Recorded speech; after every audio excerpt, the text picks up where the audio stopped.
तो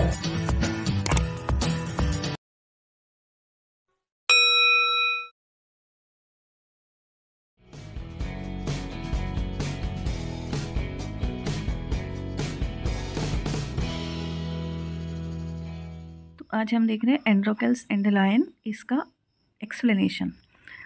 तो आपको अपने पास पेंसिल रखना है। जब भी आप कोई भी लैंग्वेज पढ़ते हैं, टेक्स्ट बुक के साथ साथ आप पेंसिल भी रखिए ताकि आप हार्ड वर्ड्स के मीनिंग्स वहाँ पर लिख सकें।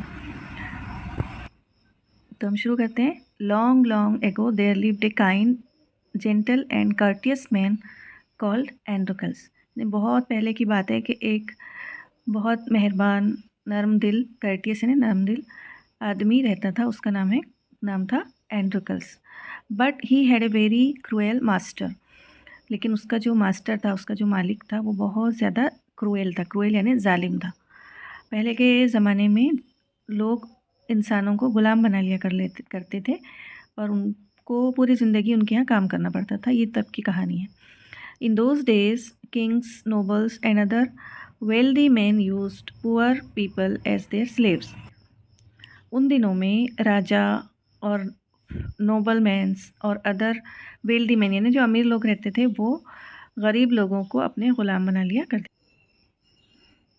The slaves were forced to work for their masters. They had to do what their masters told them. वो उनको उनके मतलब जो ग़ुलाम बना लिया करते थे, उन ग़ुलामों को उनके मास्टर्स यानी उनके मालिकों के लिए काम करना पड़ता था। They had to do what their masters told them.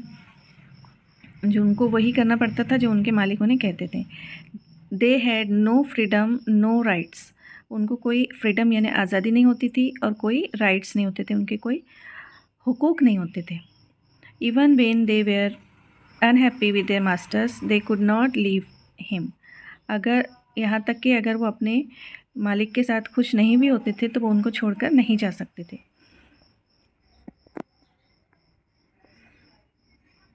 They were bound by law to obey their master, however wicked he might be.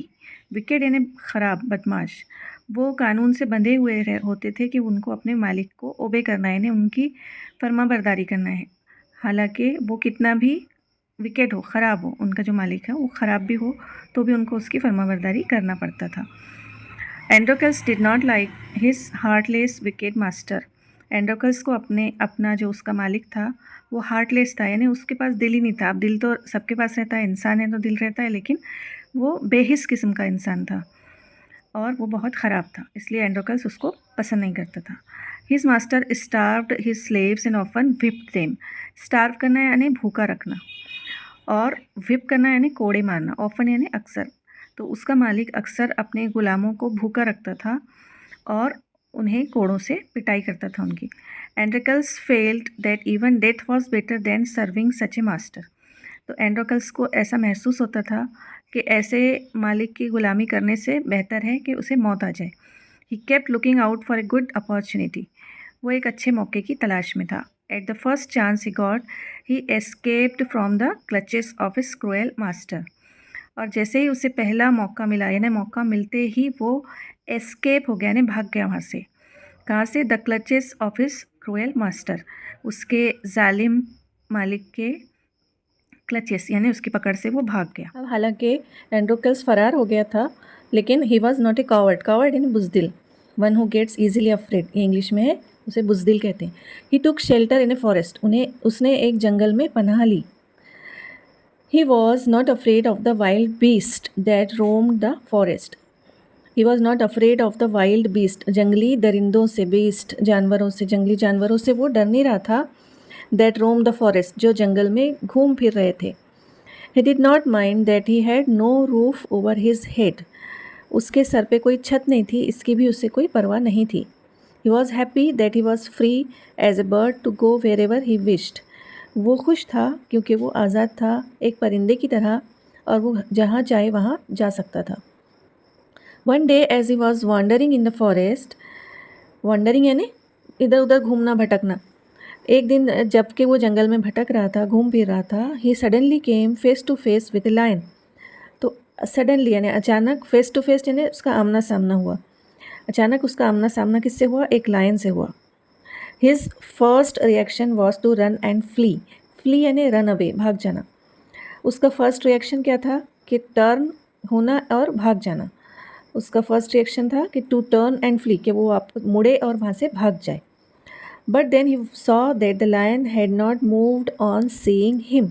लेकिन फिर उसने देखा कि लायन ने, शेर बबर ने उसे देखा और वो उसने कोई हरकत नहीं की। इट नाइदर ग्रोल्ड नॉर रोअर्ड, ना वो गुर्राया ना वो दहाड़ा। ग्रोल्ड यानी गुर्राना और ना दहाड़ा उसने, रोअर्ड यानी दहाड़ना।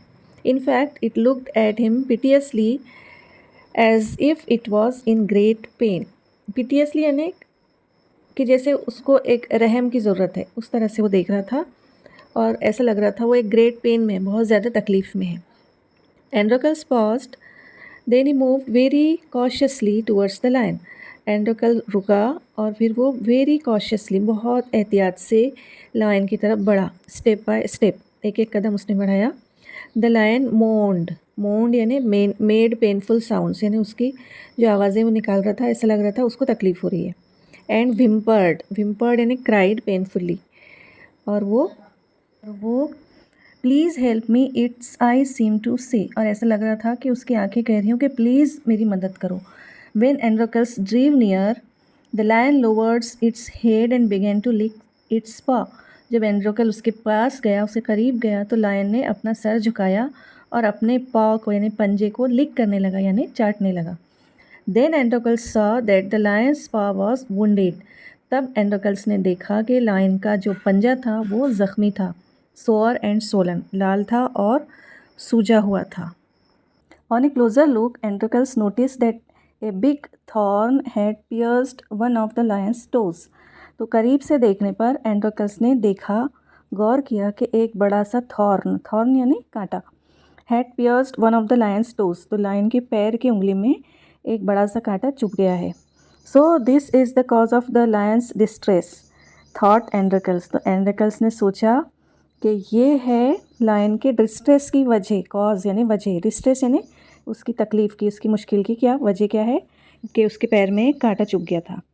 Summoning up all the courage, यानी सारी हिम्मत को जमा करके, यानी इतने बड़े शेर के पास में वो जा रहा है, उसको हाथ लगाने की कोशिश करने वाला है, तो उसको अपनी पूरी हिम्मत जमा करनी पड़ेगी। तो उसने पूरी हिम्मत जमा करके Androcles stretched his hand slowly to, Androcles ने अपने आप को थोड़ा सा, अपना हाथ उसकी तरफ, उसके ज़ख्मी पंजे की तरफ बढ़ाया। He was afraid that the lion would attack him if he touched its swollen paw. तो वो, उसको डर लग रहा था कि अगर उसने उसके सूजे हुए पंजे पर हाथ लगाया, उसे टच किया, तो लायन उस पर अटैक कर देगा। But the lion seemed to understand his good intention. लेकिन ऐसा लग रहा था कि लायन को उसका अच्छा मकसद समझ में आ गया। किसका? एंड्रोकल्स का मकसद अच्छा था कि वो शेर को तकलीफ़ से निकालना चाह रहा था। तो ऐसा लग रहा था कि लायन को ये बात समझ में आ गई थी। यहाँ तक आपको स्टोरी समझ में आई होंगी अच्छे से। तो रिमेनिंग पार्ट हम अगले वीडियो में समझेंगे।